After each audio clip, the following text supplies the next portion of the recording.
முதலமைச்சர் அறிவித்துள்ள பல்வேறு நலத்திட்டங்கள் பொதுமக்களுக்கும் தொழிலாளர்களுக்கும் பெரும் பயனளிக்கும் வகையில் அமைந்துள்ளதாக இந்திய கம்யூனிஸ்ட் மாநில செயலாளர் வீரபாண்டியன் தெரிவித்துள்ளார். சென்னை அண்ணா அறிவாலயத்தில் இந்திய கம்யூனிஸ்ட் கட்சியின் சார்பில் போட்டியிடும் 5 வேட்பாளர்களுடன் மாநில செயலாளர் வீரபாண்டியன் முதலமைச்சர் ஸ்டாலினை சந்தித்து வாழ்த்து பெற்றார்.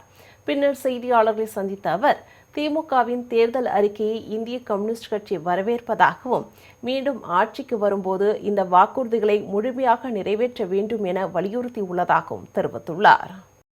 இப்பொழுது அறிவித்திருக்கிற பல்வேறு நலத்திட்டங்கள் தேர்தல் அறிக்கையில் ஏழை மக்கள், எளிய மக்கள், மாணவர்களுக்கு, ஒடுக்கப்பட்ட மக்களுக்கு, தொழிலாளர்களுக்கு, இடைப்பாலினத்தவருக்கு, பல்வேறு சமூக பிரிவினருக்கு